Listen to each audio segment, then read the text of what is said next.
1%대 주택대출 서민형 안심전환대출이 16일부터 신청 가능합니다. 서울 시내 한 건물에서 북한 인공기와 김일성, 김정일 부자의 사진으로 꾸며진 주점공사가 진행돼 논란이 일고 있습니다. 올해 취업은 작년보다 더 어려울 전망입니다. 대기업 10곳 중 3곳이 신가, 경력 신규 채용 규모를 줄일 계획입니다. 일본을 한국의 화이트리스트 전략물자 수출심사 간소화 대상국에서 제외하는 개정전략 물자 수출 입고시가 이르면 이번 주 시행될 것으로 보입니다. GS 리테일이 하반기 재계약 시즌을 맞아 기존 가맹점주 잡기에 총력을 기울이고 있습니다. 자세한 소식은 잠시 후 뉴스에서 전해드리겠습니다. 시청자 여러분 안녕하십니까? 신동아 방송 뉴스 남세라입니다. 이달부터 변동금리, 준고정금리, 주택담보대출 이용자들의 금리 변동 위험과 이자 부담을 덜어주는 서민형 안심전환대출 신청이 시작됩니다. 한국주택금융공사는 16일부터 29일까지 2주간 고정금리 주담대 상품인 서민형 안심전환대출 신청을 받는다고 15일 밝혔습니다. 심사를 거친 뒤 10월부터 공급할 예정이며 공급 금액은 20조 원입니다. 신청 금액이 20조 원을 초과하면 주택가격이 낮은 순으로 대상자가 선정됩니다. 신청 자격은 변동금리, 준고정금리, 주담대 이용자 중 주택가격 9억 원 이하, 1주택 가구로 부부 합산소득이 연 8,500만 원 이하여야 합니다. 단 혼인기간 7년 이내의 신혼부부와 2자녀 이상 가구는 소득 기준이 1억 원으로 완화됩니다. 기존 대출 잔액 범위 내에서 최대 5억 원까지 신청할 수 있고 대출 금리는 만기 등에 따라 1.85에서 2.2% 수준입니다.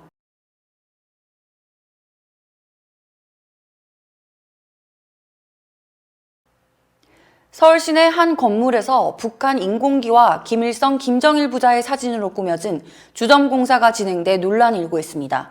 경찰은 국가보안법 위반 소지가 있는지 살펴보고 있으며 해당 점주는 김일성 부자 사진 등을 철거하겠다고 밝힌 것으로 전해졌습니다. 15일 마포구청과 경찰 등에 따르면 마포구 지하철 2호선 홍대구역 인근 한 건물에서 북한식 주점 공사가 진행 중입니다. 건물 외벽에는 김일성, 김정일 부자의 사진과 함께 인공기가 부착됐습니다. 또한 북한 포스터와 비슷한 분위기의 그림과 한복 차림의 여성 모습도 붙어 있습니다. 그림 밑에는 더 많은 수를 동무들에게 안주 가공해서 일대 혁신을 일으키자, 간에 좋은 의학을 발전시키자 등의 문구가 쓰여 있습니다. 마포구는 해당 건물에 대한 민원을 접수해 지난 10일 서울지방경찰청에 관련 내용을 이첩했습니다. 올해 취업은 작년보다 더 어려울 전망입니다. 대기업 10곳 중 3곳이 신입과 경력 신규 채용 규모를 줄일 계획입니다. 전국경제인연합회 산학한국경제연구원은 15일 여론조사기관 리서치앤리서치에 의뢰해 2019년 주요 대기업 대졸 신규 채용 계획을 조사하니 올해 신규 채용을 늘린다는 기업은 17.5%에 그쳤다고 밝혔습니다. 응답 기업의 48.9%가 작년 수준에서 채용 규모를 유지할 계획이라고 답했고 33.6%는 작년보다 감소, 17.5%는 작년보다 늘릴 계획이라고 답했습니다.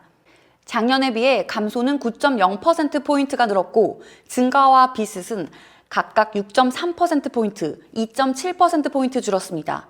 채용을 줄이려는 기업은 경기 악화, 회사 내부 상황 어려움, 최저임금 인상 등 인건비 부담 증가 등을 이유로 꼽았습니다. 반면 채용을 늘린다고 답한 기업은 미래 인재 확보, 회사가 속한 업종의 경기 상황 개선, 근로시간 단축으로 부족한 인력 충원 등을 들었습니다.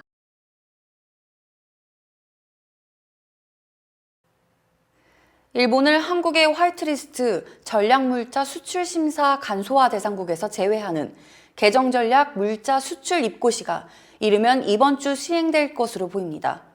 수차례 대화 요청에도 일본 정부가 태도를 바꾸지 않음에 따라 동맹국 우대 성격의 화이트리스트에서 양국이 서로를 배제하는 상황에 이르게 됐습니다.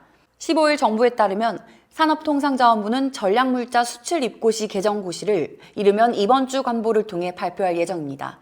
산업부는 지난달 14일 고시 개정안을 입법 예고한 뒤 지난 3일까지 개정안에 대한 의견을 국내외에서 받았고 최근 규제심사와 법제처 심사 등 필요한 절차를 거의 마무리했습니다. 이번 고시 개정으로 한국의 전략물자 수출 지역은 기존 2개 분류에서 3개 분류로 늘어납니다. GS 리테일이 하반기 재계약 시즌을 맞아 기존 가맹점주 잡기에 총력을 기울이고 있습니다. 신가맹점포 전략을 내세워 점포 1위 편의점 CU를 바짝 추격 중입니다. 15일 공정거래위원회 가맹사업정보 제공 시스템에 따르면 지난해 계약을 종료한 GS 리테일 편의점 GS25 가맹점수는 399곳으로 전년보다 62.2% 늘었습니다. 지난 2016년 전과 비교해 72.2% 증가했습니다. 2년 새 2배 가까이 늘어난 셈입니다. 계약을 해지한 가맹점수도 2016년 95개, 2017년 113개, 지난해 122개로 매년 증가세입니다. 프랜차이즈 계약이 통상 5년이어서 올해 하반기 가맹 계약을 끝낸 편의점 점주들이 대거 자유계약 시장에 나온 가운데 GS 리테일은 기존 가맹점주 잡기에 나섰습니다. 올해 들어 근접 출점을 제한하는 자유계약이 본격적으로 시행되면 새로운 점포를 내기 어려워져 기존 가맹점주를 잡는 것이 무엇보다 중요할 전망입니다. 이상으로 뉴스를 마치겠습니다. 시청해주신 여러분 고맙습니다.